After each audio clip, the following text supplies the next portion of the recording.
어머, 이게 누구야? 윤세진? 네 딸도 당연히 부사관이겠지? 우리 아들 따까리나 잘하라고 해. 눈부신 4월의 봄날, 소위 임관식 연병장.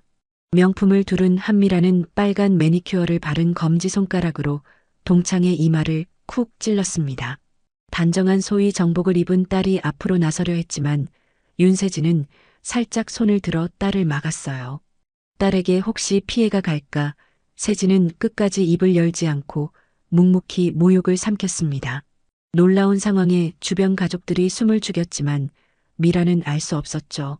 자신이 이마를 찍어 누르며 부사관 어머니라 조롱한 그 수수한 동창생이 대한민국 창군 이래 최연소 여성 투스타로 발탁된 신임 군수사령관 윤세진 소장이라는 사실을, 그리고 전방부대 잠바와 양말을 빼돌린 남편과 검은 돈의 윗선까지 몰락의 시작이 될 사건이었다는 것을 말입니다.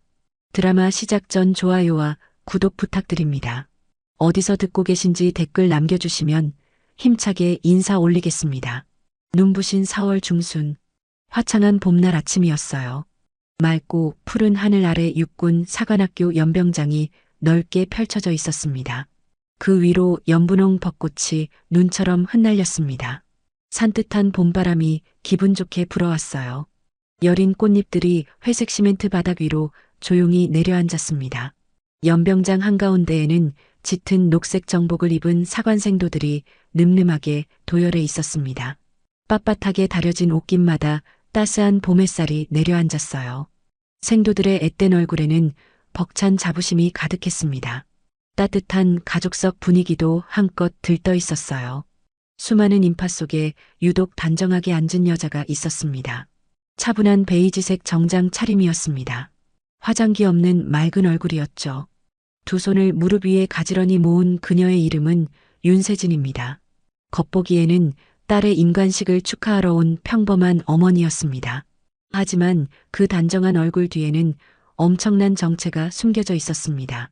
그녀는 불과 한 달 전 파격적인 인사의 주인공이 되었습니다. 대한민국 창군 이래 최연소 여성 투스타로 발탁된 것이죠.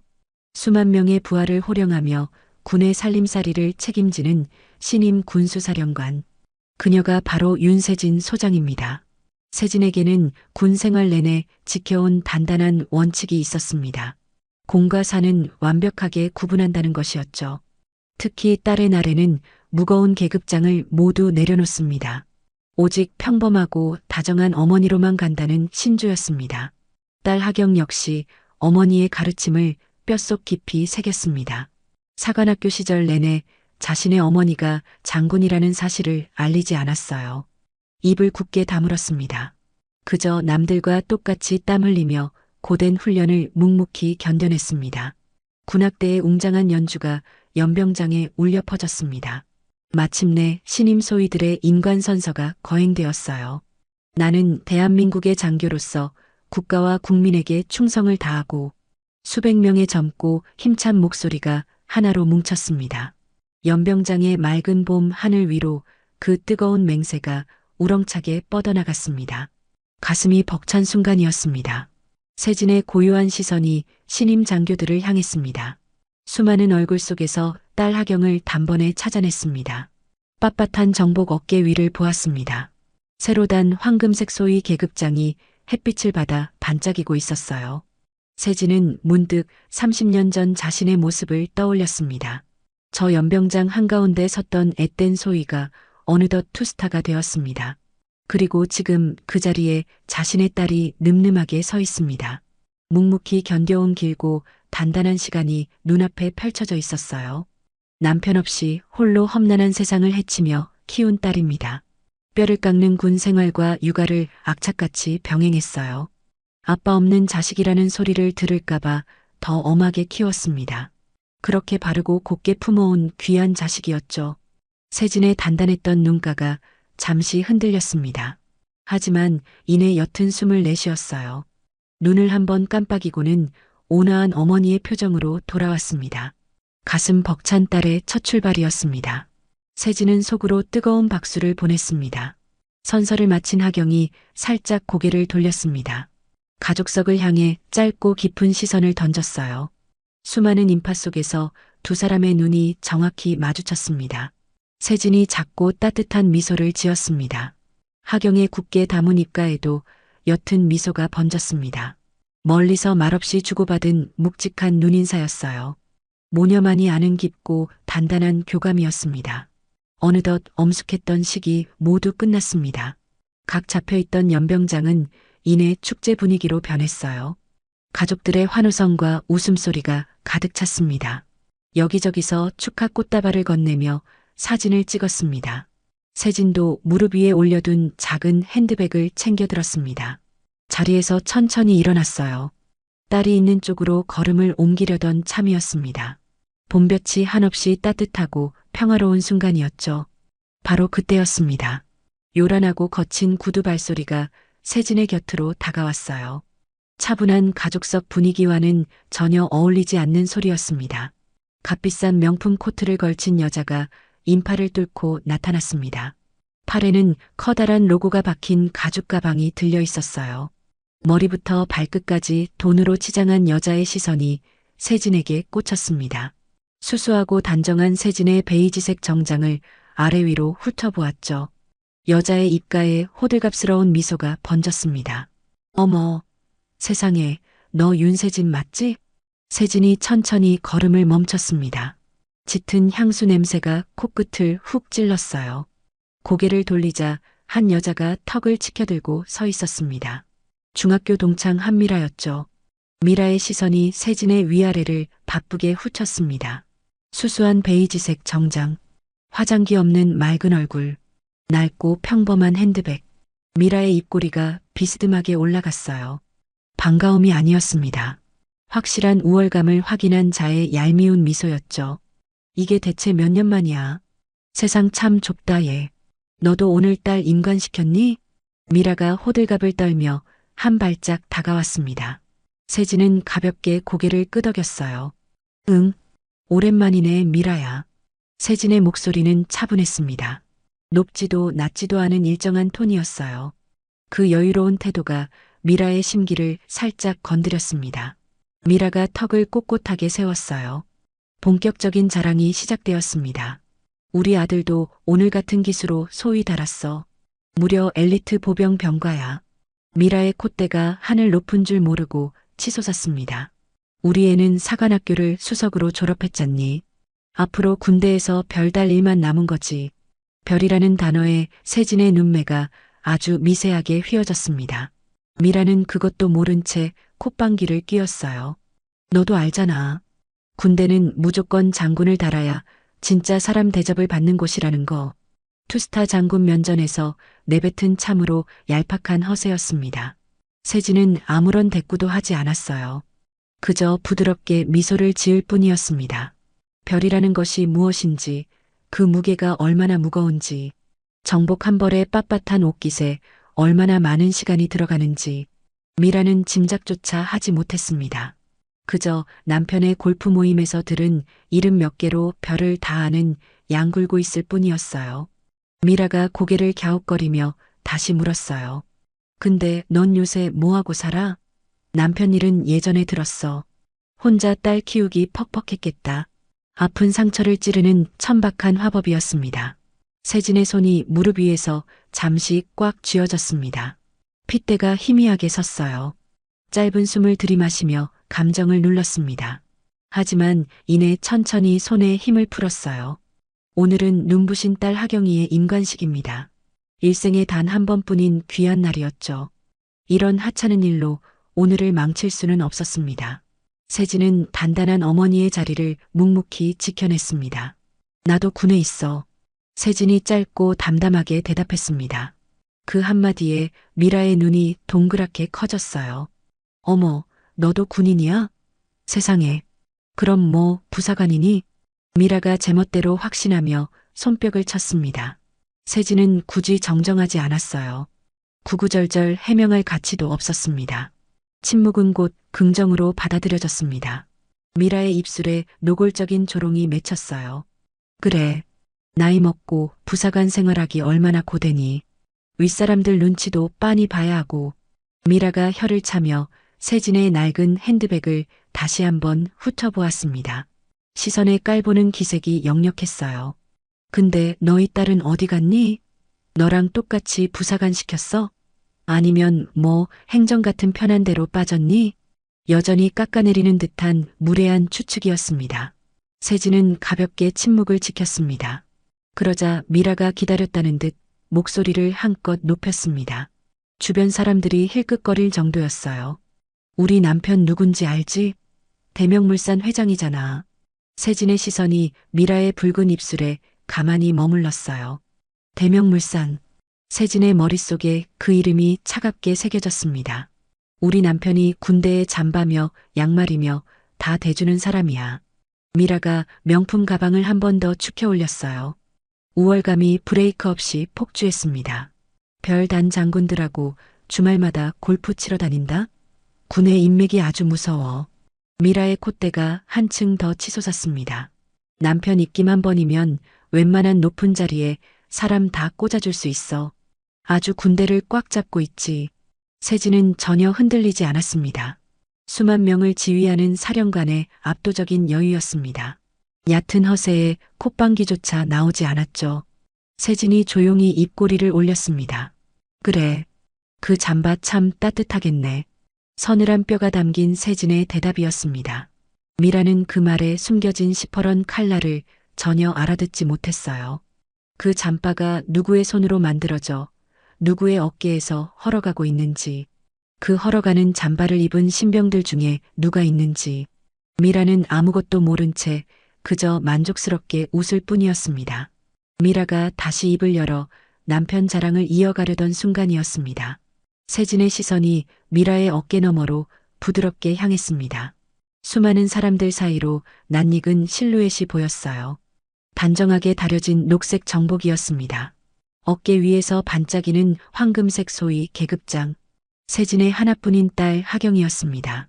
하경이 인파를 요리조리 빠져나와 어머니를 향해 똑바로 걸어오고 있었습니다. 딸을 발견한 세진의 표정이 봄눈 녹듯 환하게 풀어졌습니다.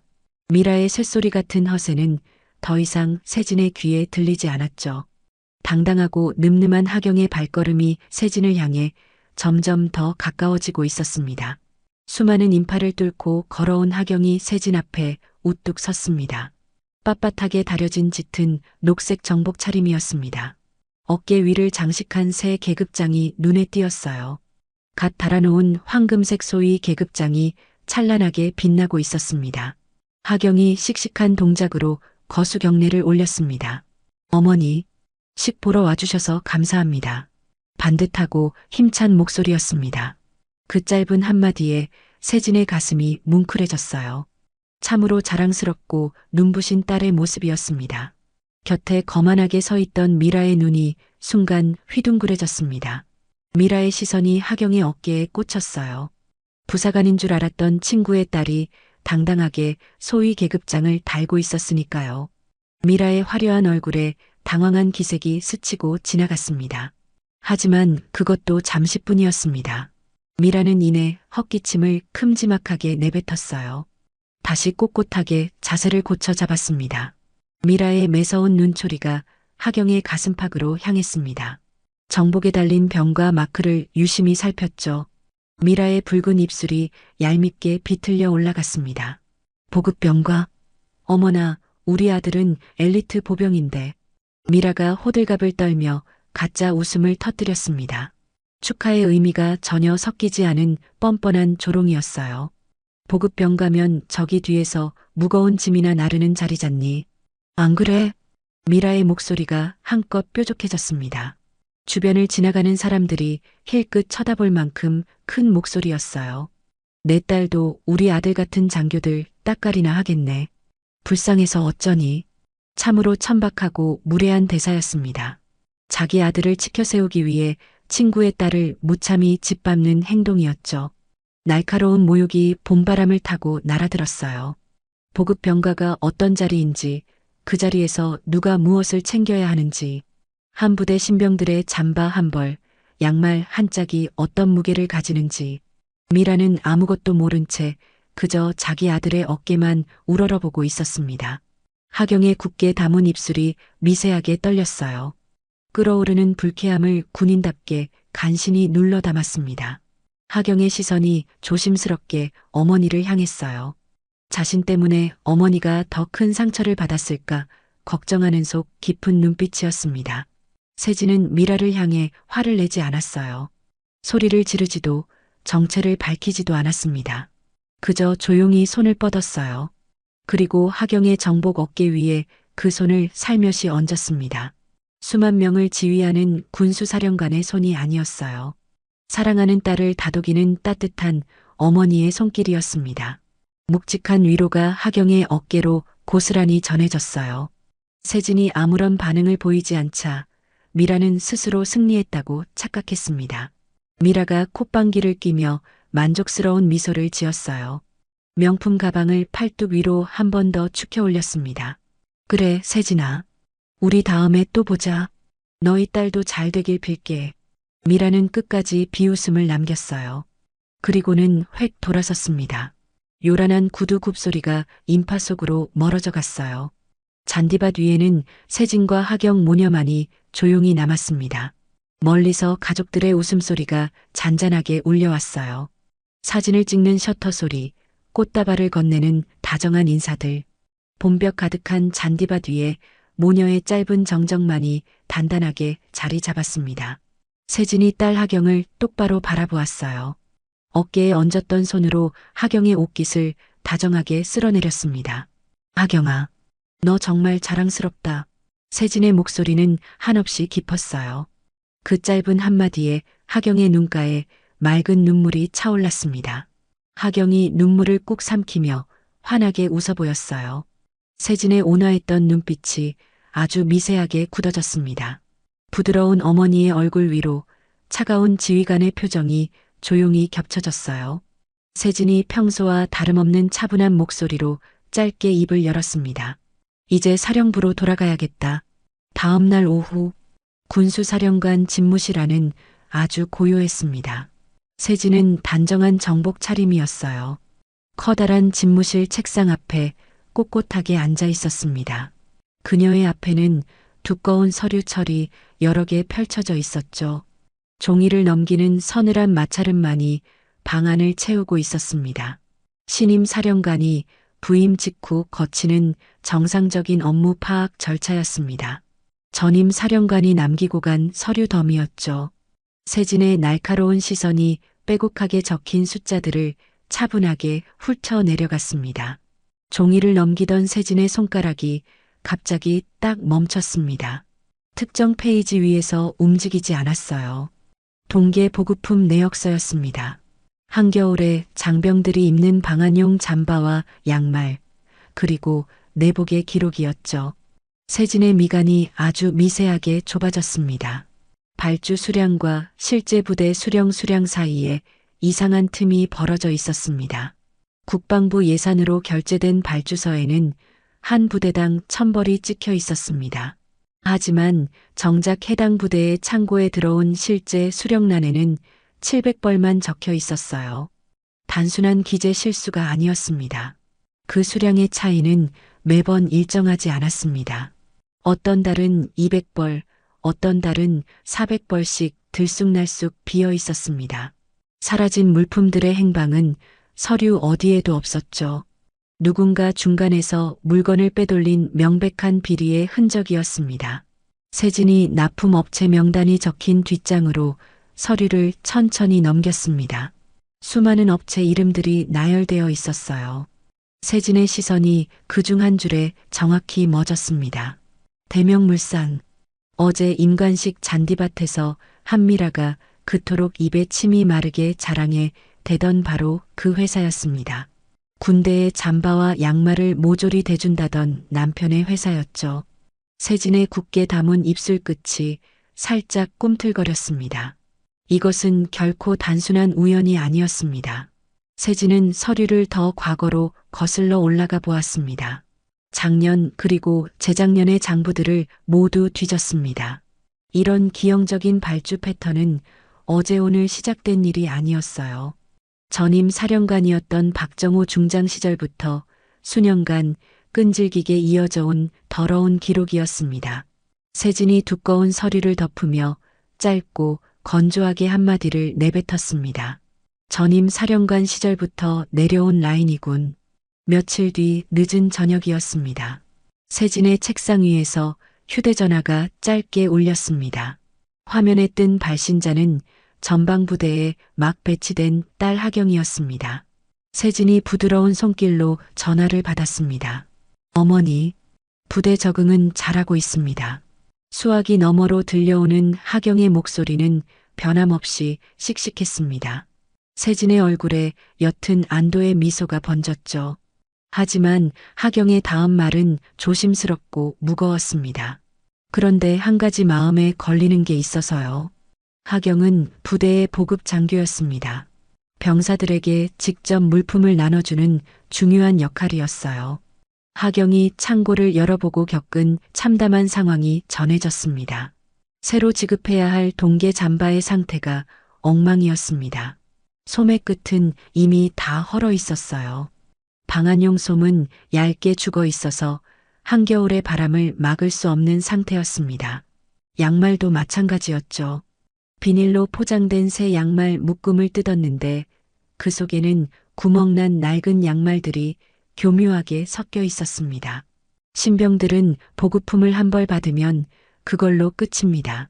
다음 보급이 나올 때까지 무조건 그 헐어빠진 잠바로 버텨야 합니다.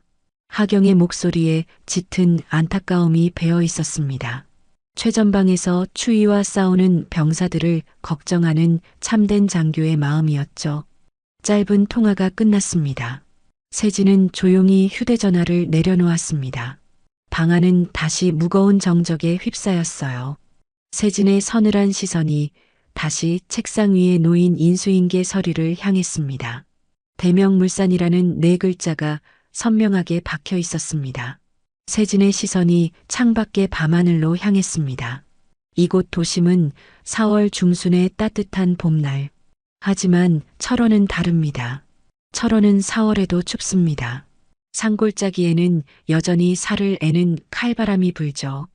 봄볕이 아직 닿지 않은 그 삭막한 전방부대에서 갓 입대한 어린 신병들이 구멍난 양말을 신고 얇은 잠바 하나로 추위에 떨고 있습니다.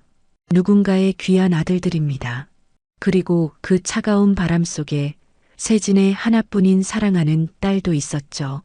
세진의 눈빛이 심해처럼 차갑게 가라앉았습니다. 거대한 분노가 묵직하고 단단하게 일어났어요.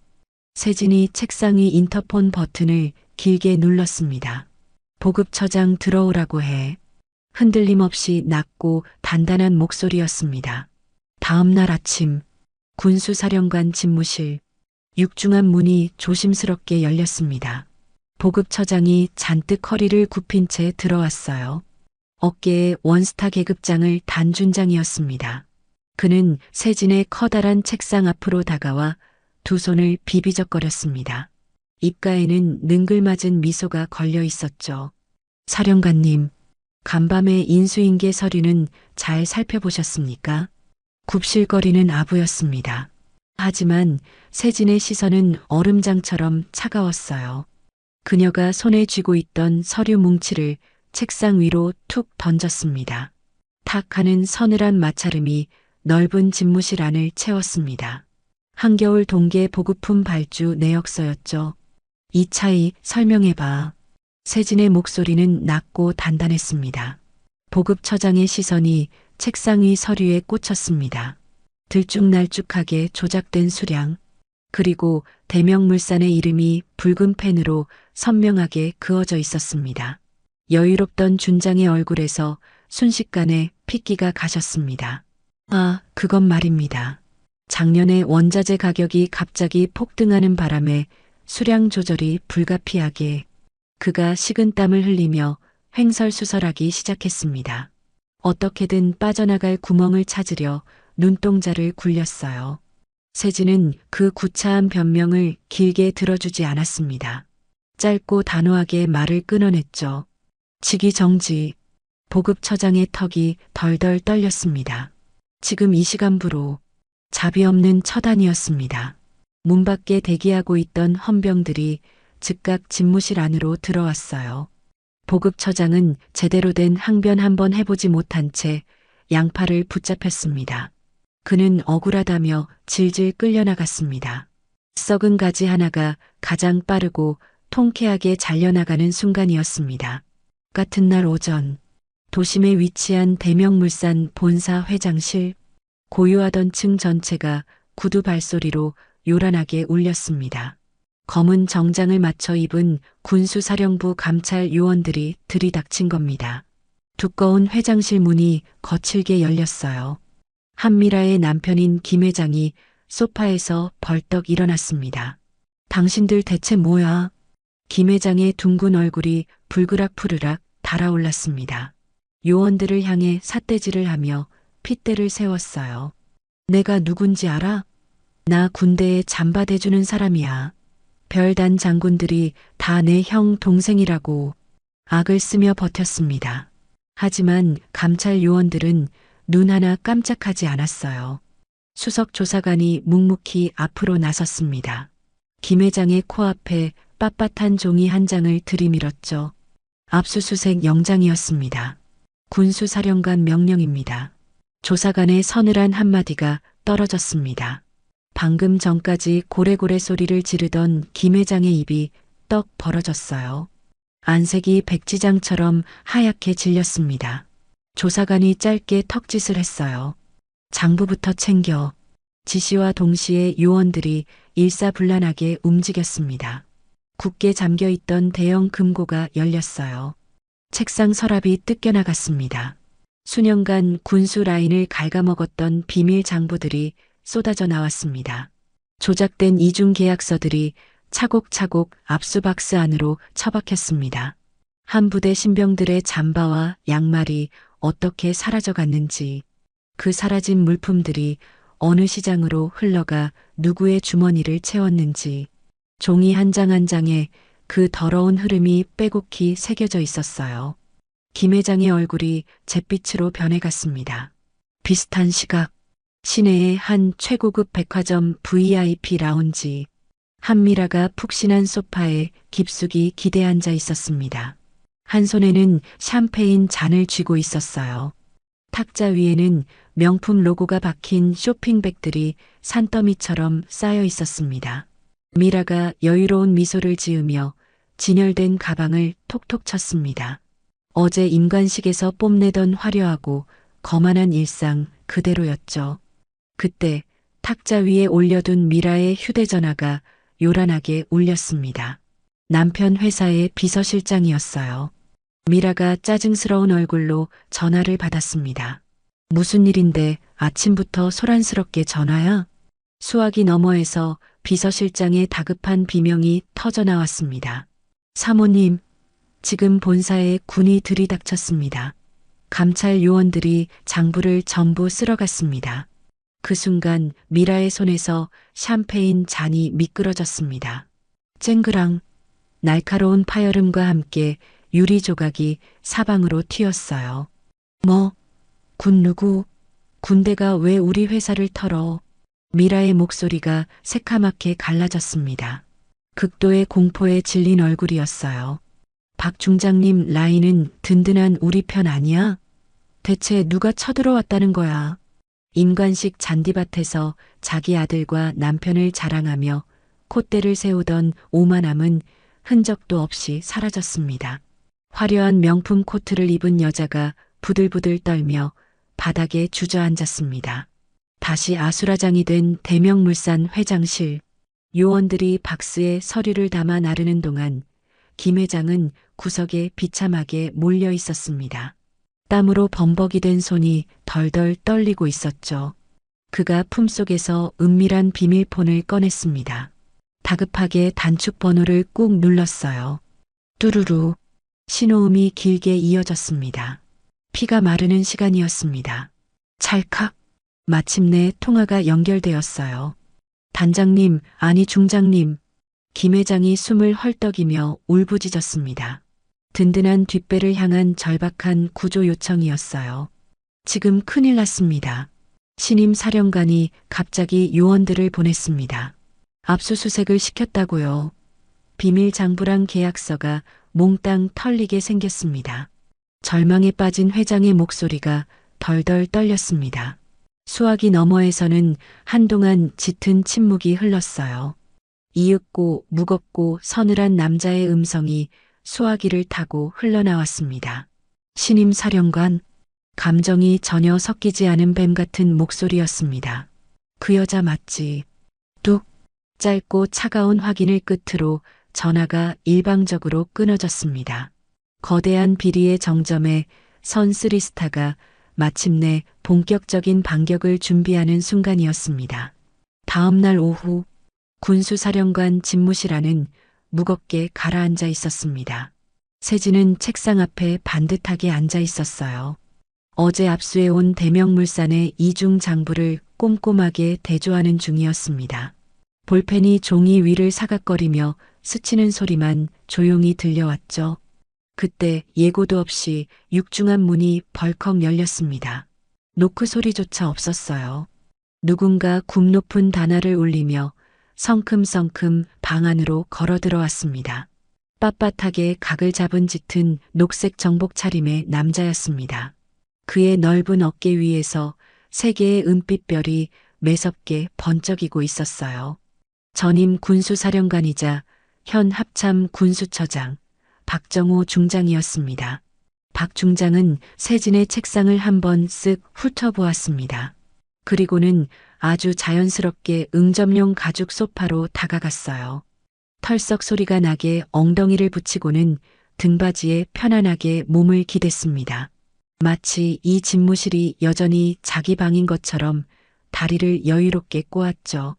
그의 입가에는 사람 좋은 넉넉한 미소가 걸려 있었습니다. 박 중장이 안주머니에서 은빛 손목시계를 슬쩍 꺼내 들여다보았어요. 급할 것이 없다는 태도였습니다. 시계줄을 가볍게 만지작거리며 세진의 집무실을 한 바퀴 둘러보기까지 했습니다. 자기가 앉았던 그 자리, 자기가 썼던 그 책상, 떠난 지 한 달이 지났지만 여전히 모든 것이 자기 것인 양굴고 있었죠. 윤 후배, 부임한 지 얼마 안 됐는데 너무 무리하는 거 아닌가. 아주 부드럽고 노련한 선배 장군의 톤이었습니다. 책망하기보다는 어르고 달래는 듯한 여유로운 목소리였어요. 세진은 펜을 쥔 채 묵묵히 서류만 내려다보았습니다. 박 중장이 가볍게 헛기침을 하며 본론을 꺼냈습니다. 군이라는 게 원래 다 그런 거야. 물 흐르듯이 요령껏 돌아가는 거지. 잠바 한두 벌 좀 빠진다고 당장 큰일이라도 나겠어? 그가 두 팔을 소파 등받이에 넓게 걸치며 말을 이었습니다. 자네도 이제 별 두 개 단 사람인데 융통성 있게 큰 그림을 봐야지. 안 그런가? 참으로 뻔뻔하고 기가 막힌 화법이었습니다. 어제 감찰 요원들이 쓸어온 수십억 원의 납품 비리를 고작 잠바 한두 벌로 축소시키고 있었죠. 듣는 사람의 피를 거꾸로 솟게 만드는 비열한 회유였습니다. 세진은 박 중장에게 시선조차 주지 않았습니다. 손에 쥔 볼펜으로 장부의 숫자 하나를 꾹 짚었을 뿐이에요. 그리고는 결제 서류 한 장을 차박 소리나게 넘겼습니다. 세진의 볼펜 끝이 장부의 한 숫자 위에 가만히 멎어 있었습니다. 그녀는 박 중장의 회유에 단 한 글자도 허비하지 않았어요. 그저 서류 한 장을 다시 앞으로 넘기고 또 한 장을 넘길 뿐이었습니다. 박 중장의 허세가 그 사각거리는 종이 소리에 하나씩 깎여나가고 있었죠. 넓은 집무실에 서늘한 침묵이 흘렀어요. 대답 없는 정적이 길어지자 박 중장의 넉넉하던 미소가 조금씩 뻣뻣해지기 시작했습니다. 그가 소파에서 슬그머니 자세를 고쳐 앉을 무렵이었어요. 세진이 마침내 펜을 내려놓았습니다. 천천히 고개를 들어 박 중장을 똑바로 응시했습니다. 잠바 한두 벌이 아니라 한 부대 신병들 한 겨울 분량이었습니다. 세진의 목소리는 낮고 차가웠습니다. 감정이 섞이지 않은 단단한 칼날 같았죠. 그리고 거기에 제 딸이 있습니다. 흔들림 없는 묵직한 일격이었습니다. 구구절절 길게 반박할 필요조차 없었어요. 그 짧은 두 문장이 박 중장의 얄팍한 핑계를 산산조각 내버렸습니다. 투스타 사령관의 매서운 경고가 방 안의 공기를 순식간에 얼어붙게 만들었어요. 박 중장의 턱관절이 순간 움찔했습니다. 입가에 간신히 매달려 있던 사람 좋은 미소가 시멘트처럼 차갑게 굳어버렸어요. 그는 허공을 맴돌던 시선을 거두고 자리에서 천천히 일어났습니다. 윤 후배. 부드러웠던 목소리에는 이제 날 선 가시가 돋쳐 있었습니다. 군에서 혼자 너무 꼿꼿하게 굴면 결국 다치는 법이야. 그는 짧고 명확한 위협을 남겼습니다. 그리고는 매몰차게 몸을 돌려 집무실을 빠져나갔어요. 육중한 문이 쾅 닫히는 소리가 무겁게 울렸습니다. 굳게 닫힌 문 밖, 긴 복도, 홀로 선 박 중장의 얼굴에서 여유로움은 완전히 증발해버렸습니다. 꾹 담은 입술이 부들부들 떨렸어요. 후배 장군에게 철저하게 무시당한 모욕감과 차가운 분노가 얼굴을 일그러뜨렸습니다. 그는 안주머니에서 휴대전화를 거칠게 꺼냈습니다. 누군가에게 다급하게 전화를 걸었어요. 통화가 연결되자마자 낮고 으르렁거리는 목소리를 뱉어냈습니다. 그 여자, 그냥은 안 끝나겠어. 약점을 찾아. 그의 눈빛이 복도 끝을 향해 독사처럼 번뜩였습니다. 신임 사령관, 파격 인사로 발탁된 거 아니야? 그 부분 흔들 수 있는 거 다 끌어모아. 지시를 마친 박 중장이 매몰차게 전화를 끊었습니다. 서늘한 복도에 홀로 선 쓰리스타의 차가운 옆모습이 날카롭게 빛났습니다. 이른 아침, 군 관련 익명 게시판에 글 하나가 올라왔습니다. 신임 군수사령관, 파격 인사 뒤에 숨은 외부 청탁 의혹. 자극적인 제목이었습니다. 본문은 더욱 교묘했죠. 그럴듯한 정황과 출처 없는 억측을 솜씨 좋게 버무려 놓았습니다. 윤세진 소장의 유례없는 파격 발탁이 결코 정상적인 실력과 절차에 의한 것이 아니라는 주장이었죠. 뒤에 보이지 않는 거대한 백이 있다는 식의 비열한 흑색 선전이었습니다. 글은 삽시간에 수십 개의 커뮤니티로 퍼져나갔습니다. 조회수가 폭발하고 수백 개의 댓글이 꼬리를 물었습니다. 파격 인사 처음부터 이상하다 싶었다. 뒤에 누가 있는지 알만하다. 군이 여자 장군한테 이래도 되나? 댓글창은 차마 눈뜨고 보기 힘든 악의적인 문장들로 빼곡히 도배되고 있었습니다. 얼굴을 드러내지 않은 익명의 손가락들이 한 사람의 평생 쌓아온 명예를 조각조각 찢어내고 있었죠. 사령부 내부도 조용히 술렁이기 시작했습니다. 출근하는 장교들이 삼삼오오 모여 휴대전화 화면을 돌려보았습니다. 윤세진이 복도를 지나갈 때면 묘한 긴장감이 감돌았어요. 간밤에 그 글을 돌려본 장교들이 분명히 있었습니다. 평소 친하게 인사를 주고받던 타부서의 한 중령이 세진과 눈이 마주치자 어색하게 시선을 돌리며 복도 옆길로 빠져나갔어요. 사령관을 향하던 존경의 눈빛에 옅은 의심의 먼지가 내려앉고 있었습니다. 평소처럼 깍듯하게 경례를 붙이던 하급자들이 찰나의 순간 멈칫하거나 시선을 피했습니다. 노골적인 적대감은 아니었어요. 하지만 분명히 공기가 탁해져 있었습니다. 의심이라는 지독한 바이러스가 부대 안을 조용히 갉아먹고 있었죠. 비슷한 시각, 합참 군수처장 집무실입니다. 박 중장은 커다란 모니터 앞에 여유롭게 기대 앉아 있었습니다. 실시간으로 퍼져나가는 게시글의 조회수를 보며 입가에 차가운 미소를 지었어요. 파격 인사는 결국 가장 치명적인 약점이지. 그의 뱀 같은 눈동자가 화면에 박힌 채 번뜩였습니다. 박 중장이 책상 위에 전화기를 들었습니다. 수화기 너머의 하수인에게 아주 낮고 단호하게 지시를 내렸습니다. 이 글 군 내부 게시판에만 가둬두지 마. 기레기들 풀어서 외부 민간 매체로도 흘려. 한편 시내의 한 고급 브런치 카페. 미라는 명품 가방을 의자 옆에 내려놓으며 친구들 앞에서 목소리를 한껏 높였습니다. 탁자 위에는 방금 올라온 윤세진의 흑색 선전 기사가 띄워진 휴대전화가 놓여 있었죠. 어머, 얘들아, 이것 좀 봐. 이번에 군수사령관 된 여자 말이야. 알고 보니까 다 윗선에 더러운 청탁 넣어서 그 자리 꿰찬 거래.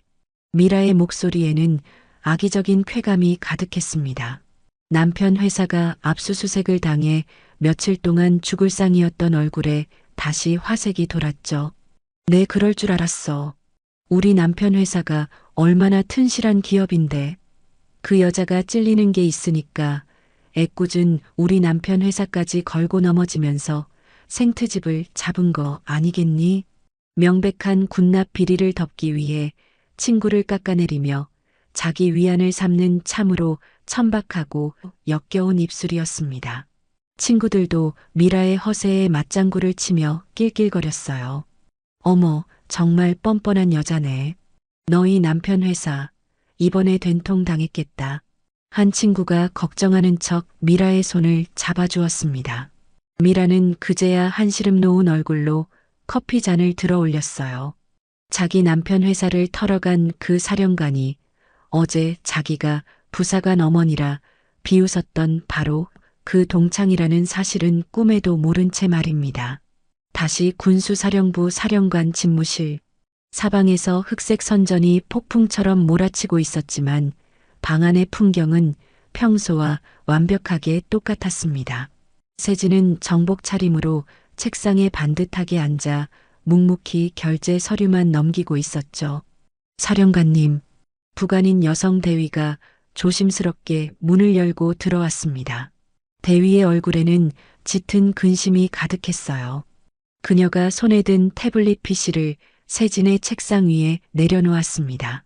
인터넷 커뮤니티를 중심으로 사령관님에 대한 악의적인 허위 글이 급속도로 퍼지고 있습니다. 외부 민간 언론사 쪽에서도 벌써 냄새를 맡고 문의가 들어오기 시작했습니다. 세진은 태블릿 화면을 향해 시선조차 주지 않았습니다. 손에 쥐고 있던 만년필로 결제 서류의 마지막 장에 서명을 마쳤어요. 그리고는 평온한 동작으로 펜 뚜껑을 닫았습니다. 예상했던 일이다. 흔들릴 필요 없어.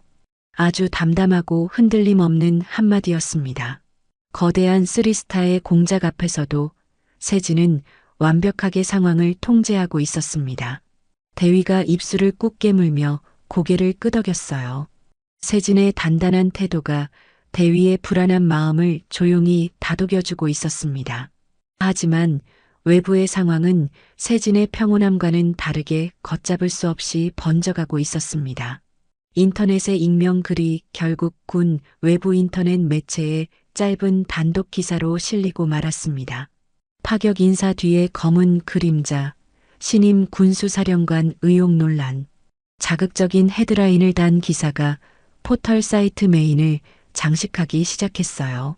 사령관 집무실 창밖으로 멀리 위병소 앞 풍경이 보였습니다. 카메라와 마이크를 든 기자 서너 명이 사령부 정문 앞에 진을 치고 몰려들기 시작했습니다.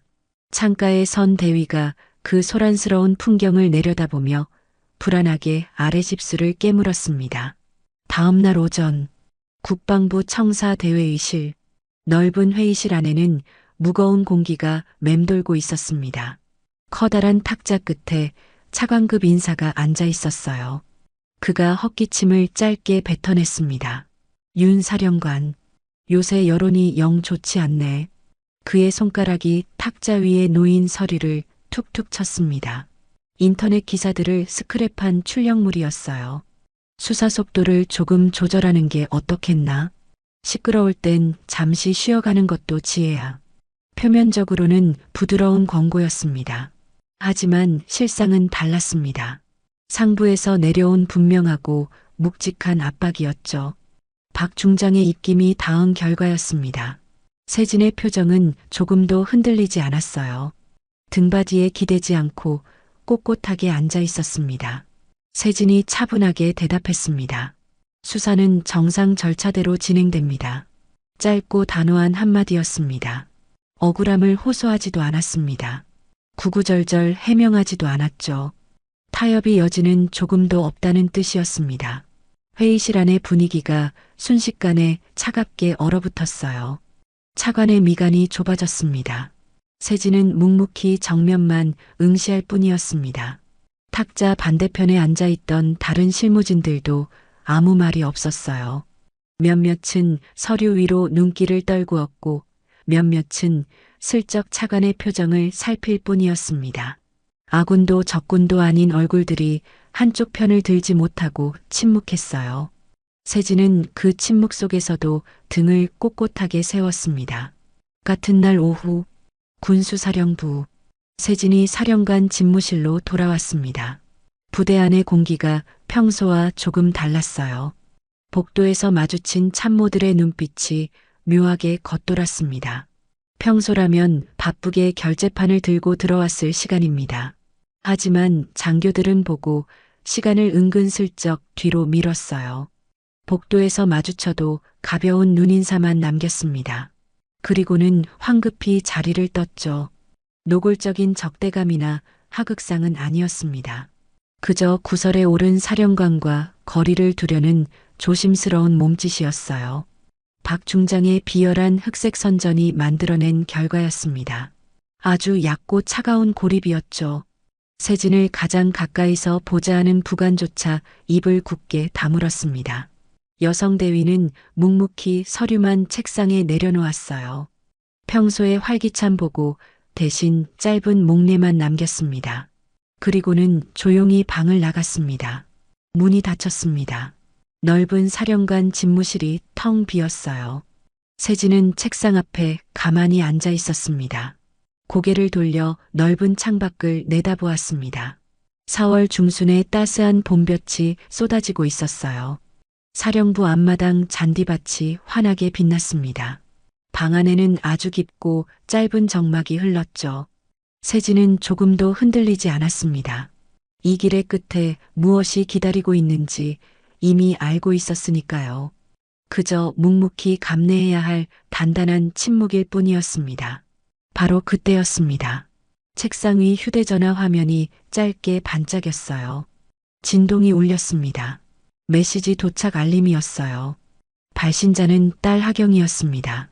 세진이 휴대전화를 집어들었습니다. 화면에 사진 한 장이 떠올랐어요. 부대 위병소 앞 풍경이었습니다. 삭막한 산등성이를 배경으로 신병들이 도열해 있었죠.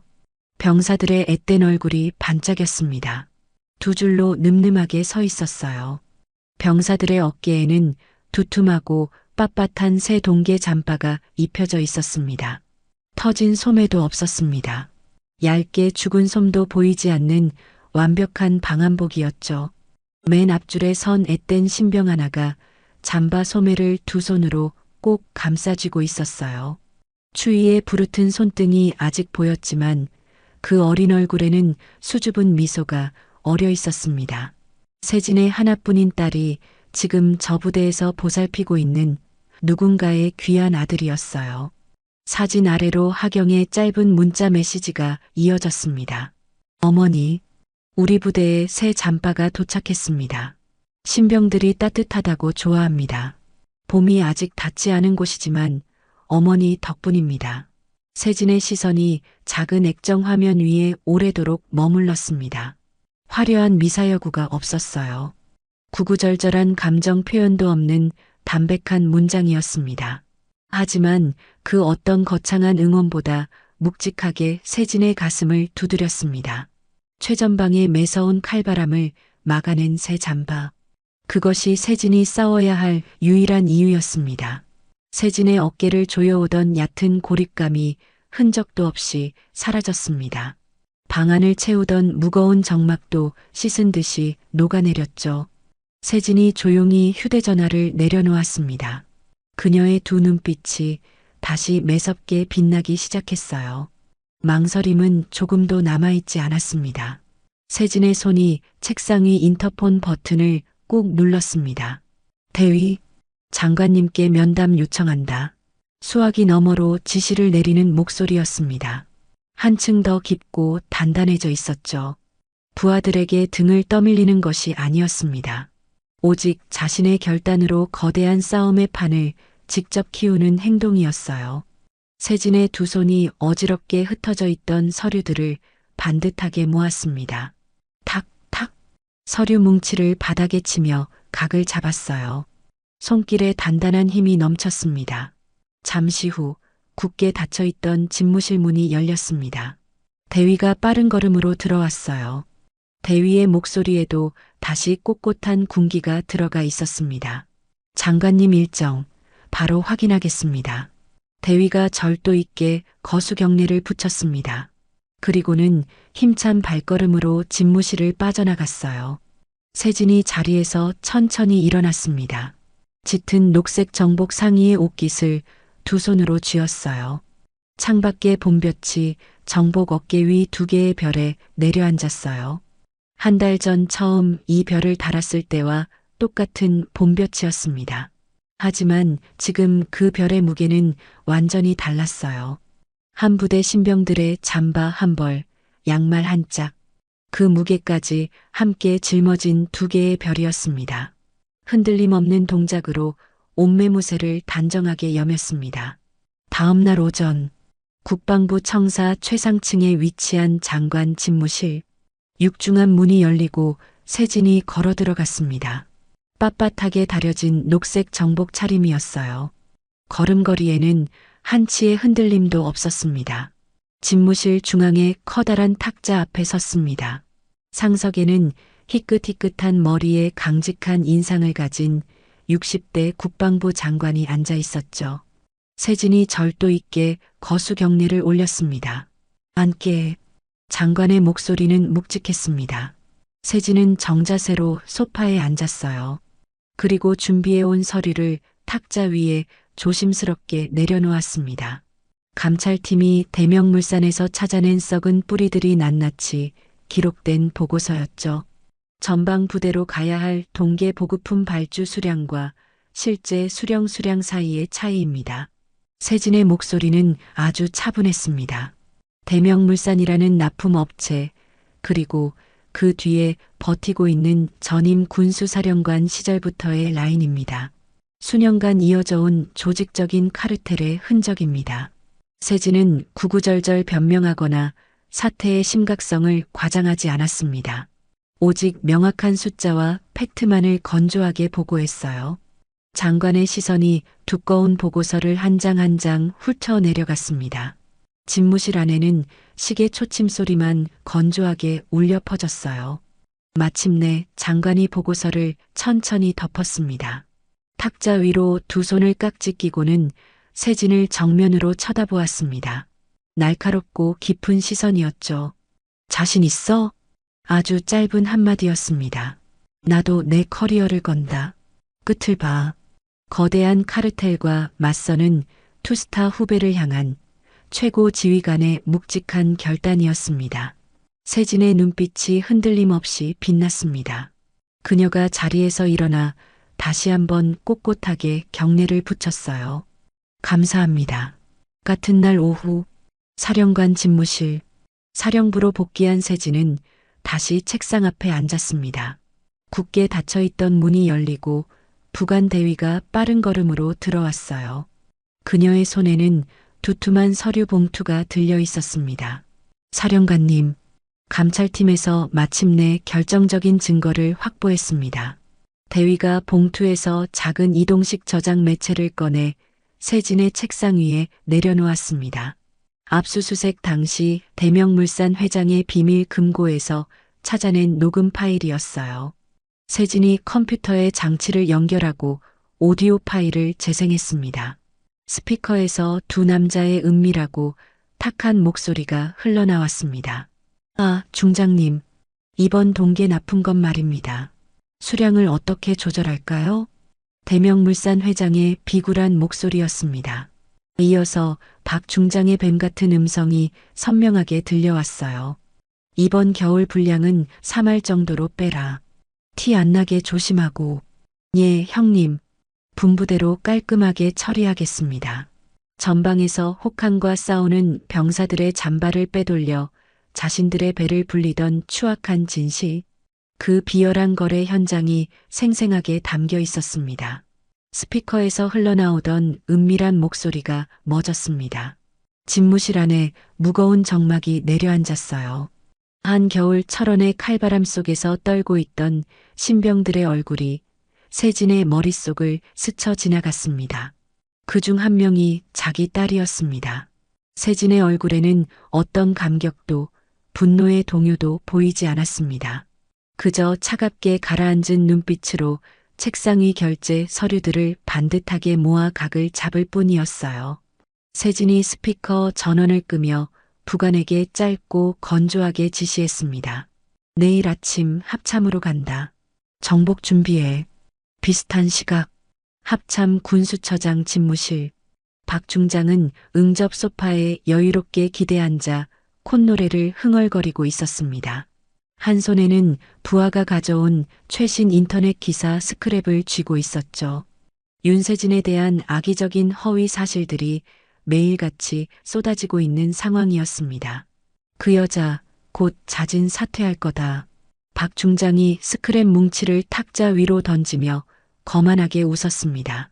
여론이 이렇게까지 흔들리는데 계집애가 그 자리를 끝까지 버틸 수 있겠어? 겁먹고 알아서 옷 벗고 나가겠지. 자신의 얄팍한 흑색 선전이 완벽하게 성공했다고 믿는 오만하고 천박한 승리감이었습니다. 수십억의 비리 증거와 자신의 더러운 육성이 이미 세진의 책상 위에 올라가 있다는 사실은 꿈에도 모른 채 말이죠. 다음 날 이른 아침, 사령관 집무실 안으로 눈부신 아침 햇살이 쏟아져 내렸습니다. 세진이 자리에서 천천히 일어났어요. 그리고 방 한구석에 있는 옷걸이로 다가갔습니다. 빳빳하게 각이 잡힌 짙은 녹색 정복이 단정하게 걸려 있었죠. 세진이 정복을 조심스럽게 옷걸이에서 내려 두 손으로 받쳐들었습니다. 양쪽 어깨에 달린 두 개의 은빛별이 맑은 봄볕을 받아 차갑고 단단하게 빛났습니다. 애들 잠바로 장난을 친 거대한 짐승의 숨통을 끊어놓을 사령관의 묵직한 출정이 시작되려 하고 있었습니다. 다음 날 아침 합동참모본부 청사 앞 거대한 회색빛 건물 위로 눈부신 4월의 봄 햇살이 폭포수처럼 쏟아져 내리고 있었습니다. 경비가 삼엄한 정문 위병소 앞으로 검은색 최고급 세단 한 대가 미끄러지듯 들어왔어요. 차량이 멈춰 서고 뒷좌석에 두꺼운 문이 열렸습니다.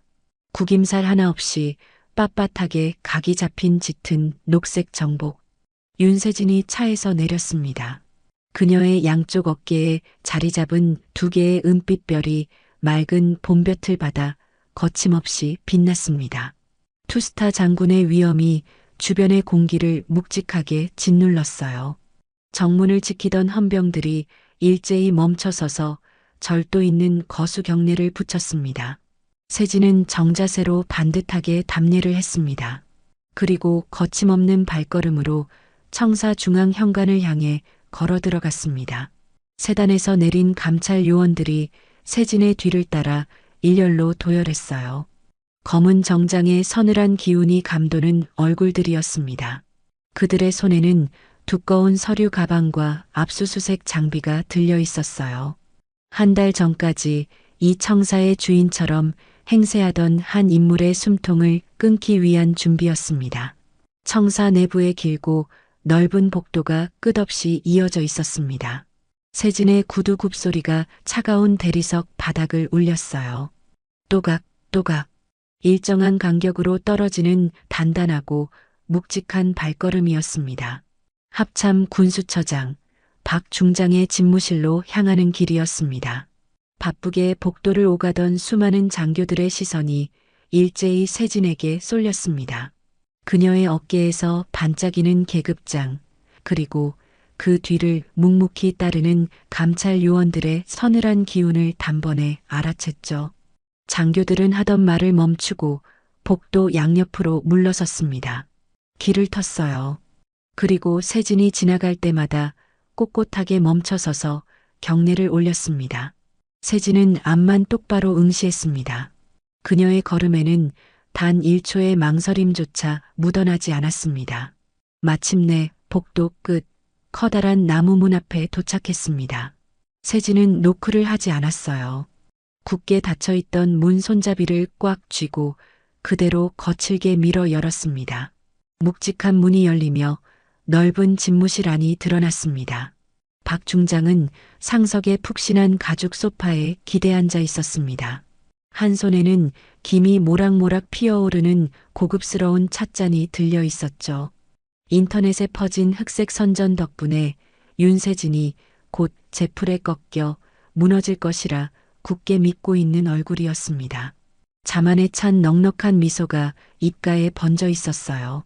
하지만 불쑥 문이 열리자 차를 마시려던 그의 손이 공중에서 멈칫했습니다. 문 앞에는 세진이 정자세로 반듯하게 서 있었습니다. 빳빳한 정복 차림이 내뿜는 압도적인 기세가 방 안의 공기를 순식간에 내리눌렀어요. 박 중장이 눈을 가늘게 떴습니다. 상황을 파악하지 못한 그는 짐짓 여유로운 표정을 지어 보였습니다. 윤 후배. 여긴 무슨 일로? 여전히 자신을 한참 위에 두는 손이 선배의 거만한 톤이었습니다. 하지만 그의 목소리는 끝까지 이어지지 못했어요.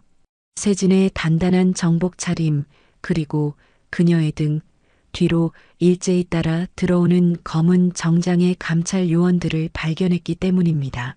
박 중장의 얼굴에서 비릿한 미소가 서서히 굳어지기 시작했습니다. 세진이 박 중장을 향해 한 걸음 다가섰습니다. 그녀의 입술이 아주 짧고 단단하게 열렸습니다. 박 중장님, 동계 보급품 비리건으로 정식 조사 들어갑니다. 군더더기 하나 없는 완벽한 통보였습니다. 얼음장처럼 차가운 목소리가 넓은 집무실 안을 예리하게 갈랐습니다. 그 순간 박 중장의 안색이 순식간에 불그락푸르락 달아올랐습니다. 그가 소파에서 벌떡 일어났어요. 찻잔을 쥔 손이 덜덜 떨렸습니다. 이 사람이 지금 무슨 소리를 하는 거야? 후배가 선배를 이렇게 모욕해도 되는 거야? 그가 목에 굵은 핏대를 세우며 악을 썼습니다. 궁지에 몰린 짐승의 초라한 발악이었죠. 하지만 세진은 눈썹 하나 까딱하지 않았습니다. 요란한 고함 소리가 허공에 흩어지도록 가만히 내버려 두었어요. 세진이 옆에 선 부관 대위를 향해 아주 짧게 턱짓을 했습니다. 대위가 한 걸음 앞으로 나섰어요. 그녀의 손에 들린 작은 휴대용 스피커가 응접용 탁자 위로 조심스럽게 올려졌습니다. 곧바로 재생 버튼이 눌렸어요. 짧은 기계음과 함께 익숙하고 탁한 목소리들이 방 안을 채웠습니다. 이번 겨울 분량은 3할 정도로 빼라. 티 안 나게 조심하고. 예, 형님. 분부대로 깔끔하게 처리하겠습니다. 박 중장과 대명물산 회장이 나누었던 은밀한 통화 내용이었습니다. 병사들의 보급품을 갉아먹은 명백한 범죄의 증거였죠. 스피커에서 흘러나온 그의 목소리는 틀릴 수가 없었어요. 어제까지 여유롭게 콧노래를 흥얼거리며 윤세진의 잦은 사퇴를 장담하던 그 입이었습니다. 자신의 더러운 육성이 이미 상대의 손에 들어가 있다는 사실. 박 중장은 그제야 자신이 어떤 절벽 끝에 서 있는지 완벽하게 실감했어요. 집무실 안에 숨막히는 정적이 내려앉았습니다. 방금 전까지 고래고래 소리를 지르던 박 중장의 입이 딱 벌어졌습니다. 붉게 달아올랐던 그의 얼굴이 순식간에 죽은 사람처럼 잿빛으로 변해버렸어요. 세진이 서류 가방에서 빳빳한 종이 한 장을 꺼냈습니다. 그리고 탁자 위 박 중장의 눈앞으로 툭 던지듯 내려놓았어요. 하얀 종이 맨 아래에는 국방부 장관의 붉은 직인이 선명하게 찍혀 있었습니다. 장관님 명입니다. 세진의 묵직한 선고가 떨어졌습니다. 지금 이 시간부로 군수처장 직위 정지. 그 순간이었습니다. 박 중장의 덜덜 떨리던 손에서 결국 찻잔이 미끄러졌습니다. 바닥으로 떨어진 찻잔이 둔탁한 소리를 내며 나뒹굴었어요. 뜨거운 찬물이 최고급 카펫 위로 검게 번져갔습니다. 세진이 탁자 앞으로 바짝 다가섰습니다. 공포에 질려 헐떡이는 박 중장의 두 눈을 똑바로 응시했어요. 세진의 시선은 한없이 깊고 서늘했습니다. 그녀가 아주 낮고 단단한 목소리로 입을 열었습니다. 한 부대 신병들, 한겨울 떨게 만든 잠바였습니다. 세진의 목소리가 박 중장의 목덜미를 틀어쥐었습니다. 그 부대에 제 딸도 있었습니다. 벼락 같은 한마디였습니다. 박 중장의 일그러진 얼굴 위로 엄청난 충격이 덮쳐왔습니다. 자신이 3알씩 빼돌린 그 잠바를 바로 그 신임 사령관의 딸이 부대에서 나눠주고 있었다는 사실. 자신이 우습게 본 파격 인사의 여자 장군이 단순한 후배가 아니라 자식을 품에 안은 어머니였다는 사실. 피할 수도 덮을 수도 없는 진짜 심판대가 자기 앞에 세워져 있음을 박 중장은 뒤늦게 깨달았습니다. 얕은 권력 싸움인 줄만 알았던 이 거대한 수사의 진짜 시작점. 어머니의 조용하고도 폭발적인 분노가 자신의 턱 밑까지 다가왔음을 그제야 완벽하게 깨달은 것입니다. 박 중장이 현실을 부정하듯 의자에서 비틀거리며 일어서려 했습니다. 하지만 이미 그의 두 다리에는 아무런 힘도 남아있지 않았어요. 푹 하는 헛바람 소리와 함께 그는 소파 위로 비참하게 주저앉고 말았습니다. 뒤에 대기하고 있던 감찰 요원들이 묵묵히 다가왔습니다. 그들이 넋이 나간 박 중장의 양옆을 빈틈없이 에워쌌습니다. 수년간 군수 라인을 갉아먹던 거대한 비리의 정점이 완전히 무너져 내리는 순간이었습니다. 권력의 달콤함에 취해 있던 쓰리스타의 초라한 최후였죠. 세진은 더 이상 그를 쳐다보지 않았습니다. 미련 없이 뒤를 돌았어요. 그리고 열린 집무실 문을 향해 천천히 걸음을 옮겼습니다. 그녀의 어깨 위에서 빛나는 두 개의 별만이 맑은 봄 햇살 속에서 여전히 흔들림 없이 빛나고 있었습니다. 같은 날 오후 합동참모본부 청사 앞. 청사 정문 앞은 수십 명의 취재진으로 발 디딜 틈이 없었습니다. 무거운 회전문이 천천히 돌아갔어요. 거대한 권력을 휘두르던 쓰리스타 박 중장이 모습을 드러냈습니다. 그의 양팔은 검은 정장을 입은 군수사령부 감찰 요원들에게 단단히 붙잡혀 있었죠. 사방에서 번쩍이는 카메라 플래시가 눈을 뜰 수 없을 만큼 터졌습니다. 기자들의 날카로운 질문이 쏟아졌어요. 중장님, 동계 보급품 비리 직접 지시 맞습니까? 한 부대 신병들 잠바를 3알이나 빼돌렸다는 녹취가 공개되었는데요. 기자들의 외침이 사방에서 박 중장의 귓전을 때렸어요. 한 달 전까지 이 청사 주인 행세를 하던 쓰리스타 장군의 이름이 이제 카메라 앞에서 범죄자의 이름으로 불리고 있었습니다. 하지만 박 중장은 아무런 대답도 하지 못했습니다. 쏟아지는 불빛을 피하듯 고개를 푹 숙일 뿐이었죠. 그의 걸음은 한없이 무겁고 비참했습니다. 건물 계단을 위태롭게 내려오던 중이었어요. 박 중장의 빳빳한 정복 가슴팍에서 무언가가 툭 떨어졌습니다. 합참 군수처장이라는 직위가 새겨진 검은색 명찰이었죠. 차가운 시멘트 바닥 위로 떨어진 명찰을 구두발이 무심히 밟고 지나갔습니다. 군수 라인을 갉아먹던 썩은 별이 마침내 땅바닥으로 완전히 추락하는 순간이었습니다. 비슷한 시각, 도심 한복판에 위치한 대명물산 본사. 이곳의 풍경도 다르지 않았습니다. 요란한 사이렌 소리가 으리으리한 회사 건물을 에워쌌어요. 로비의 유리문이 거칠게 열리고 김 회장이 끌려 나왔습니다. 군납 비리의 거대한 물주였던 그가 초췌한 얼굴로 모습을 보였죠. 평소 입고 다니던 값비싼 명품 양복 차림이었습니다. 하지만 그의 두 손목에는 차가운 수갑이 단단하게 채워져 있었어요. 회장님, 회장님. 비서실장이 울상을 지으며 다급하게 따라붙었습니다. 감찰 요원들을 어떻게든 막아서려 안간힘을 썼어요. 하지만 아무런 소용이 없었습니다. 단단한 체격의 감찰 요원들이 비서실장을 가볍게 밀어냈습니다. 김 회장은 요원들의 손에 이끌려 호송차 쪽으로 걸음을 옮겼습니다. 제대로 된 반항조차 하지 못한 채 덜덜 떨고 있었죠. 이내 김 회장이 어두운 호송차 안으로 올랐습니다. 굳게 닫히는 철문 틈 사이로 그의 겁에 질린 둥근 얼굴이 빠르게 사라졌습니다. 다시 군수사령부 사령관 집무실. 바깥 세상은 두 거물의 체포 소식으로 발칵 뒤집혔습니다. 하지만 세진의 집무실 안은 평소처럼 고요하고 차분했어요. 세진은 책상에 반듯하게 앉아 결제 서류를 꼼꼼히 검토하고 있었습니다. 똑똑. 짧은 노크 소리와 함께 부관 대위가 들어왔습니다. 대위에 굳어있던 얼굴에는 모처럼 옅은 활기가 돌고 있었죠. 사령관님, 박 중장과 대명물산 회장 모두 호송 완료했습니다. 단정하고 명확한 보고였습니다. 세진은 손에 든 만년필을 멈추지 않았어요. 서류에서 시선을 떼지 않은 채 가볍게 고개를 한번 끄덕였습니다. 알겠다. 수고했어. 그 짧은 한마디가 전부였습니다.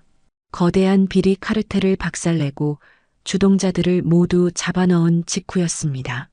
하지만 세진의 목소리에는 어떠한 승리감도 묻어나지 않았습니다. 들뜨거나 흥분하는 기색도 전혀 없었죠. 그저 묵묵히 흔들림 없는 사령관의 평소 모습 그대로였습니다. 마땅히 해야 할 군인으로서의 의무를 다했을 뿐이었습니다. 같은 시각, 시내의 최고급 프라이빗 레스토랑, 한미라는 화려한 샹들리에 조명 아래 앉아 있었습니다. 짙은 화장을 하고 값비싼 다이아몬드 목걸이를 두른 채였죠. 주위에는 비슷한 차림의 동네 친구들이 모여 앉아 있었습니다. 미라는 우아한 손짓으로 붉은 와인이 담긴 잔을 들어 올렸어요. 남편의 인맥과 재력을 과시하며 한창 콧대를 높이던 중이었습니다. 그때 탁자 위에 올려둔 미라의 휴대전화 화면이 번쩍였습니다. 긴급 뉴스 속보 알림이 연달아 울렸어요. 미라가 무심코 고개를 숙여 화면을 내려다보았습니다. 순간 미라의 두 눈이 크게 치켜떠졌습니다. 화면 속 뉴스 영상에는 자신의 남편이 수갑을 찬 채 호송차에 오르고 있었습니다. 대규모 군납 비리 주동자로 정격 체포되었다는 붉은색 자막이 화면 하단을 섬뜩하게 채우고 있었죠. 쨍그랑. 미라의 손에서 와인잔이 힘없이 미끄러졌습니다. 바닥으로 떨어진 잔이 산산조각 났어요. 붉은 와인이 하얀 테이블보 위로 핏자국처럼 번져갔습니다. 요란한 소리에 친구들이 일제히 미라를 쳐다보았습니다. 미라의 얼굴은 이미 백지장처럼 새하얗게 질려 있었어요. 이게 대체 무슨... 미라의 붉은 입술이 파르르 떨렸습니다. 도무지 믿을 수 없는 끔찍한 현실이었죠. 미라가 떨리는 양손으로 휴대전화를 다급하게 집어들었습니다. 뉴스를 더 자세히 보기 위해 화면을 황급히 터치했어요. 뉴스 앵커의 긴박한 목소리가 스피커를 타고 흘러나왔습니다. 이번 대규모 군납 비리 수사를 진두지휘한 핵심 인물을 소개하고 있었죠. 곧이어 휴대전화 화면이 전환되었습니다. 뉴스 화면 한가운데에 빳빳한 녹색 정복을 입은 한 여성 장군의 사진이 큼지막하게 떠올랐습니다. 그녀의 어깨에는 은빛별 2개가 단단하게 빛나고 있었어요. 그리고 그 아래 선명한 자막이 나타났습니다. 신임 군수사령관 윤세진 소장. 미라의 숨이 턱 막혔습니다. 심장이 발밑으로 쿵 떨어지는 것 같았어요. 사진 속 인물의 얼굴은 너무나도 익숙했습니다. 며칠 전 임관식 잔디밭에서 마주쳤던 바로 그 사람이었죠. 촌스러운 베이지색 정장을 입고 조용히 서 있던 중학교 동창. 자신이 나이 먹은 늙은 부사관일 거라며 콧방귀를 뀌고 철저하게 무시했던 그 여자였습니다. 미라의 머릿속이 하얗게 비워졌습니다. 덜덜 떨리는 입술 사이로 앓는 듯한 신음이 새어나왔어요. 임관식 날 자신이 그녀의 면전에 대고 내뱉었던 끔찍한 말들이 귓가에 윙윙 울려 퍼졌습니다. 보급병 가면 장교들 따까리나 하겠네. 우리 남편이 군대에 잠바대주는 사람이야. 가벼운 입으로 오만하고 천박하게 쏟아냈던 그 수많은 모욕들. 미라가 벌레 보듯 짓밟으려 했던 그 수수한 동창생은 지금 자기 남편의 목줄을 쥐고 있는 대한민국 최고의 권력자였습니다. 자신이 함부로 따까리라 부르며 비웃었던 그 어린 소희는 투스타 사령관의 하나뿐인 귀한 딸이었죠. 지독한 공포가 발끝부터 정수리까지 소름 끼치게 타고 올랐습니다. 미라가 자리에서 비틀거리며 일어서려 했습니다. 하지만 이미 두 다리에는 아무런 힘도 남아있지 않았어요. 미라가 헛바람을 들이켜며 바닥으로 털썩 주저앉았습니다. 값비싼 명품 치마가 바닥에 흩어진 유리 조각과 와인에 엉망으로 젖어들었죠. 곁에 앉아있던 친구 한 명이 흠칫 놀라며 의자를 뒤로 슬쩍 뺐습니다. 바닥에 주저앉은 미라에게서 교묘하게 거리를 두는 차가운 동작이었어요. 다른 친구들도 슬금슬금 의자를 물리기 시작했어요. 한 명은 가방을 챙겨 들었고 또 한 명은 휴대전화를 드는 척하며 고개를 돌려버렸습니다. 바닥에 흘러내린 붉은 와인을 피하려는 듯 발끝을 뒤로 빼는 모습이 누가 봐도 미라에게서 등을 돌리는 동작이었죠. 방금 전까지 미라의 비위를 맞추며 호들갑을 떨던 얼굴들은 온데간데 없었습니다. 머리부터 발끝까지 돈과 허세로 치장했던 한미라의 화려한 세계. 그 거만하고 높았던 에베레스트 정상이 마침내 산산조각 나며 무너져 내리는 순간이었습니다. 다음 날 오전 국방부 합동조사실입니다. 나란히 붙어 있는 두 개의 분리된 조사실이었어요. 강도 높은 조사가 한창 진행 중이었습니다. 분위기는 팽팽하고 살벌했죠. 제1조사실. 박 중장이 책상을 주먹으로 거칠게 내리쳤습니다. 대명물산 회장이 먼저 제안한 거다. 나는 그저 서류에 서명만 했을 뿐이라고. 그가 붉어진 목에 핏대를 세우며 발악했습니다. 별 3개의 위험은 온데간데 없었습니다. 모든 책임을 민간업체에 떠넘겼죠. 살기 위한 추악한 몸부림이었습니다. 얇은 벽 너머 제2조사실의 풍경도 똑같았습니다. 김 회장이 수사관 앞에서 억울하다며 목소리를 높였어요. 우리는 힘없는 하청업체입니다. 박 중장이 직접 비율을 정해서 지시했어요. 우리는 그저 위에서 시키는 대로 했을 뿐입니다. 어제까지만 해도 호영호재하던 사이였습니다. 하지만 이제는 서로의 등에 칼을 꽂고 있었어요. 얄팍한 이익으로 뭉친 진흙탕 싸움이었습니다. 거대한 카르텔의 끔찍하고 더러운 민낯이었죠. 두 조사실에서 쉴 새 없이 오가는 고성이 얇은 벽을 뚫고 복도에까지 새어나왔어요. 책상을 내리치는 소리, 억울함을 호소하는 목소리, 책임을 전가하는 외침. 얼마 전까지 한 식탁에서 잔을 부딪히던 두 사람이 이제는 벽 하나를 사이에 두고 서로의 목을 물어뜯고 있었습니다. 세진은 어두운 관찰실 안에 조용히 서 있었습니다. 커다란 매직미러 너머로 두 방을 번갈아 내려다보았어요. 수년간 군의 피를 빨아먹던 자들의 비참한 자멸을 말없이 지켜보았습니다. 세진의 곁에는 부관 대위가 반듯하게 대기하고 있었죠. 세진이 조용히 입을 열었습니다. 썩은 것들은 결국 서로를 물어뜯는다. 아주 짧고 건조한 한마디였습니다. 얄팍한 동정심은 없었습니다. 통쾌한 승리감도 묻어나지 않았어요. 그저 오물을 치우는 청소부의 차가운 눈빛뿐이었습니다. 세진은 미련 없이 몸을 돌려 관찰실을 나섰습니다.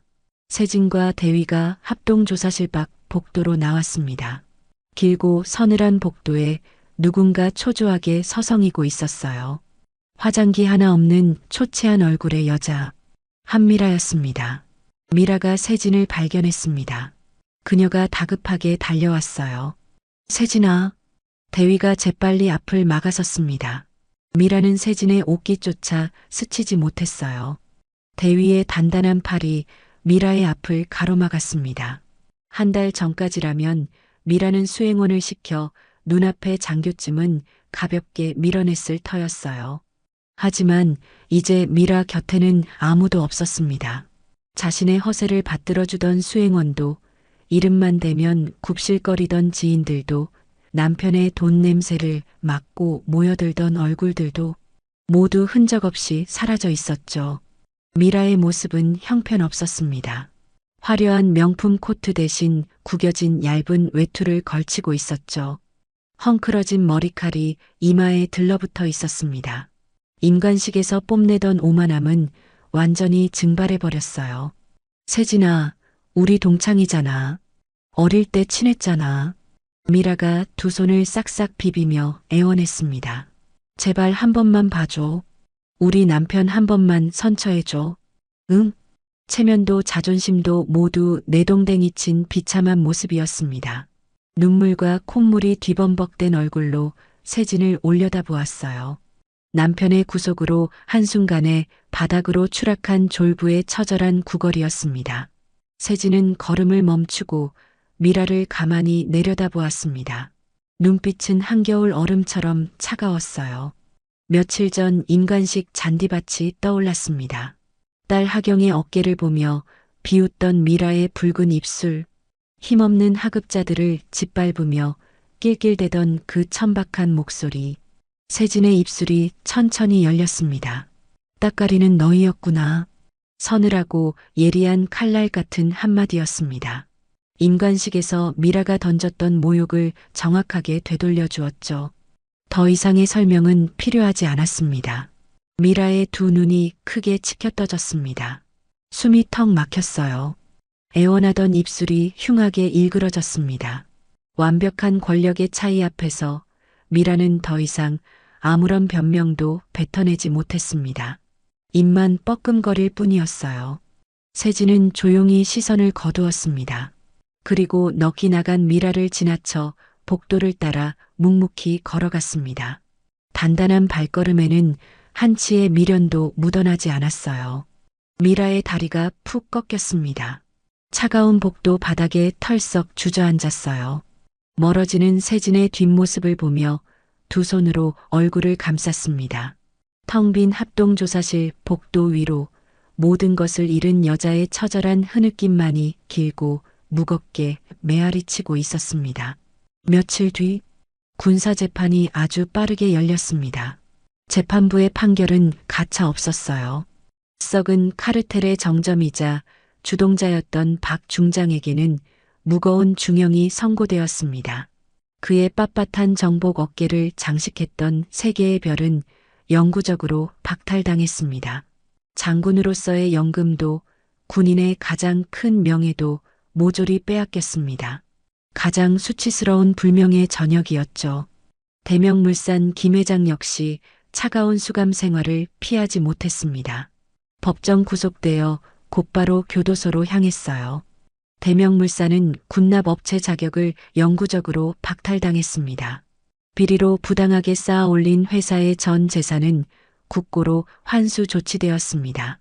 한치의 오차도 없는 완벽한 인과응보의 결산이었습니다. 비슷한 시각, 도심의 화려한 2층 저택 안은 쥐 죽은 듯이 고요했습니다. 한미라가 넓은 거실 소파에 홀로 웅크려 앉아 있었어요. 그녀의 손에는 휴대전화가 꽉 쥐어져 있었습니다. 덜덜 떨리는 손가락으로 연락처를 뒤졌어요. 어제까지만 해도 웃고 떠들던 친구들에게 연달아 전화를 걸었습니다.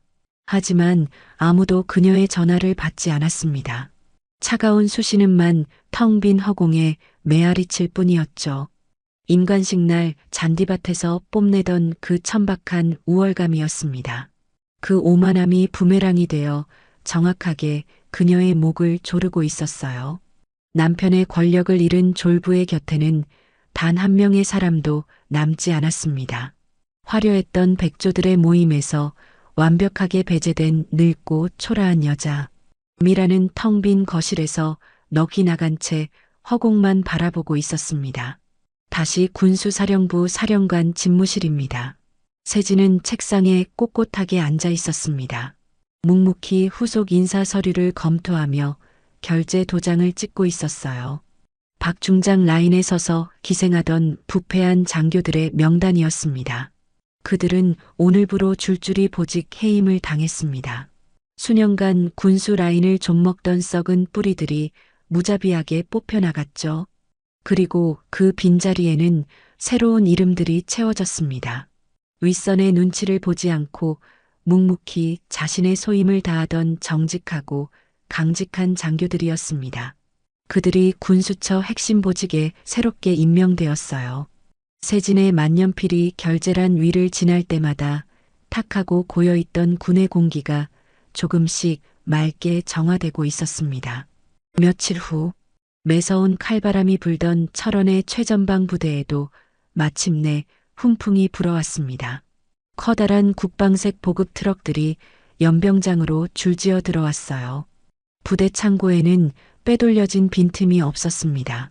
정확한 정량의 새 보급품들이 창고 바닥부터 천장까지 가득 채워졌습니다. 막사 안에서는 활기찬 목소리들이 울려 퍼졌습니다. 신병들이 따뜻한 새 동계 잠바를 지급받았어요. 구멍나지 않은 두툼하고 멀쩡한 양말도 두 손에 쥐어졌습니다. 보급 장교가 이름을 부르며 물품을 한 사람씩 직접 나눠주었어요. 신병들의 두 손에 빳빳한 잠바가 한 벌씩 들려나갔습니다. 소매 끝은 단단했고 안쪽 솜은 두텁게 살아있었어요. 이 잠바 한 벌 한 벌이 누군가의 책상 위에서 얼마나 많은 숫자와 싸워 이겨 내려왔는지 신병들은 알 길이 없었습니다. 그저 따뜻했고 그것으로 충분했죠. 위병소 앞 초소. 앳된 얼굴의 신병 하나가 두툼한 새 잠바의 지퍼를 목 끝까지 턱 올렸습니다. 온몸을 든든하게 녹여주는 따뜻한 온기였죠. 굳어있던 신병의 입가에 마침내 짧고 환한 웃음이 번졌습니다. 세진의 넓은 책상 한쪽, 결제 서류들 옆에 하얀 편지 봉투가 하나 놓여 있었습니다. 전방에 있는 딸 하경이 보내온 짧은 손편지였어요. 세진이 조심스럽게 편지지를 펼쳤습니다. 반듯하고 힘있는 글씨체가 눈에 들어왔죠. 어머니, 부대에 마침내 봄이 닿기 시작했습니다. 그 짧고 담백한 한 줄이 모든 것을 말해주고 있었습니다. 세진의 단단한 얼굴에 아주 부드럽고 옅은 미소가 스쳤습니다. 그녀는 굳이 감격스러운 혼잣말을 내뱉지 않았어요. 그저 편지지를 단정하게 반으로 접었습니다. 그리고 책상 맨 위 서랍을 열어 가장 깊은 곳에 소중하게 넣었습니다. 세진이 자리에서 천천히 일어났습니다. 그리고 고개를 돌려 집무실의 커다란 창밖을 내다보았습니다. 어느새 4월의 끄트머리였습니다. 사령부 앞마당 잔디밭 위로 눈부신 봄볕이 한가득 내려앉아 있었어요. 얼어붙었던 땅을 완전히 녹여내는 따스하고 평화로운 풍경이었습니다. 창밖을 조용히 응시하는 투스타 사령관 윤세진. 그녀의 흔들림 없는 단단한 옆모습이 맑은 햇살 속에서 고요하게 빛나고 있었습니다. 시간이 흐르고 5월 중순, 어느덧 산자락 깊은 곳에도 완연한 봄이 찾아왔어요. 삭막했던 전방 부대에도 드디어 따뜻한 훈풍이 불기 시작했습니다. 위병소 앞 거친 풀밭에는 노란 봄꽃들이 군데군데 피어 있었어요. 맑고 투명한 봄 햇살이 부대 연병장 위로 눈부시게 쏟아져 내리고 있었습니다. 검은색 세단 한 대가 위병소 앞에 조용히 멈춰 섰습니다. 뒷좌석에 두꺼운 문이 열렸어요. 윤세진이 차에서 내렸습니다. 오늘은 어깨에 무거운 별을 단 빳빳한 정복 차림이 아니었습니다. 지난 봄 임관식 때 입었던 것과 비슷한 단정하고 수수한 베이지색 정장 차림이었죠. 그녀의 한 손에는 작은 천 보따리가 소중하게 들려 있었습니다. 위병소 초소를 지키던 위병이 각 잡힌 자세로 멈춰서서 거수 경례를 붙였습니다. 세진도 부드럽고 절도 있는 동작으로 답례를 건넸습니다. 세진이 천천히 부대 안으로 걸음을 옮겼습니다. 넓은 연병장에서는 신병들이 훈련을 받고 있었어요. 아침 저녁으로 매섭게 부는 산바람을 거뜬히 막아줄 든든하고 두툼한 새 잠바를 입은 모습이었습니다. 낡고 헐어빠진 흔적은 그 어디에도 보이지 않았죠. 연병장 한쪽에서는 하경 소위가 훈련을 마친 병사들의 보급품 상태를 꼼꼼하게 점검하고 있었습니다. 하경이 멀리서 다가오는 어머니를 발견했습니다. 단정하게 다려진 짙은 녹색 정복 차림이었습니다. 하경이 성큼성큼 걸어왔어요. 세진의 앞에 멈춰 선 하경이 정중하고 힘찬 거수 경례를 올렸습니다. 세진도 가볍게 손을 들어 답례를 했어요. 세진의 입가에 옅고 부드러운 미소가 번졌습니다. 잘 지냈니? 예. 어머니. 더 이상의 긴 안부 인사는 덧붙이지 않았습니다. 묵묵히 제 몫을 다하는 군인 모녀다운 짧고 단단한 인사였죠. 두 사람은 나란히 발을 맞춰 걷기 시작했습니다. 부대 식당의 한쪽 구석이었습니다. 세진이 식탁 위로 가져온 보따리를 조심스럽게 풀었어요. 은박지에 정갈하게 말린 손수 만든 김밥이 나타났습니다. 보온병에 담아온 따뜻한 보리차도 종이컵에 따라 내밀었죠. 두 사람은 마주 앉아 말없이 김밥을 집어 입에 넣었습니다. 달그락거리는 젓가락 소리만 평화롭게 울렸어요. 옆 테이블에서는 훈련을 마친 신병 몇 명이 모여 앉아 식사를 하고 있었습니다. 은빛 식판에는 고기가 듬뿍 들어간 진한 국이 넘치도록 담겨 있었어요. 반찬도 깎이지 않고 푸짐하게 쌓여 있었습니다. 배불리 밥을 푹푹 떠넘기는 신병들의 앳된 얼굴마다 기분 좋은 활기가 돌고 있었죠. 세진의 시선이 그 따뜻하고 든든한 풍경 위에 조용히 머물렀습니다. 짧은 식사가 끝났습니다. 세진은 다시 위병소 앞으로 걸어 나왔어요. 타고 갈 검은 세단이 시동을 켠 채 얌전하게 대기하고 있었습니다. 차에 오르기 전 세진이 몸을 돌려 하경을 똑바로 바라보았습니다. 내 자리에서 해야 할 일을 해라. 세진의 목소리는 평소처럼 낮고 차분했습니다. 나는 내 자리에서 하겠다. 거창한 훈계나 감상적인 작별 인사가 아니었습니다. 서로의 위치에서 흔들림 없이 각자의 책임을 다하자는 가장 군인답고 묵직한 약속이었습니다. 하경의 굳게 담은 입술에 옅은 미소가 번졌습니다.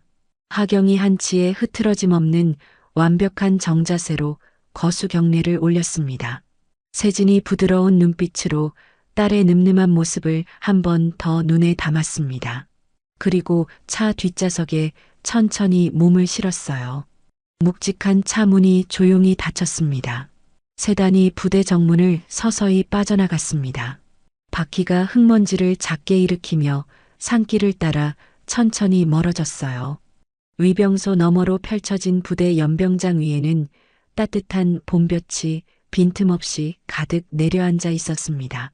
삼삼오오 모여있는 신병들의 짧고 경쾌한 웃음소리가 맑은 봄바람을 타고 평화롭게 흩어지고 있었습니다. 오늘 드라마 어떠셨나요? 여전히 정신 못 차리고 갑질을 일삼는 동창생인 한미라는 자신과 비슷한 비리를 일삼는 남편을 만났고 결국 망하게 된다는 드라마였는데요. 5번 할 수 있지만 지금 우리 시대에 꼭 필요한 이야기가 아닌가 싶습니다. 방정맞은 입이 결국 화를 부르게 되고 선의를 베풀면 결국 큰 복을 얻는다는 진리는 드라마뿐만 아니라 현실의 과거에도 앞으로도 계속될 테니까요. 그리고 엄마를 닮아 바르게 자란 주인공의 딸. 이런 딸들이 많아졌으면 좋겠다는 생각입니다. 오늘 드라마가 시원한 속풀이와 잔잔한 감동이 되셨으면 좋겠습니다. 앞으로도 마음을 울리는 드라마로 찾아뵙겠습니다.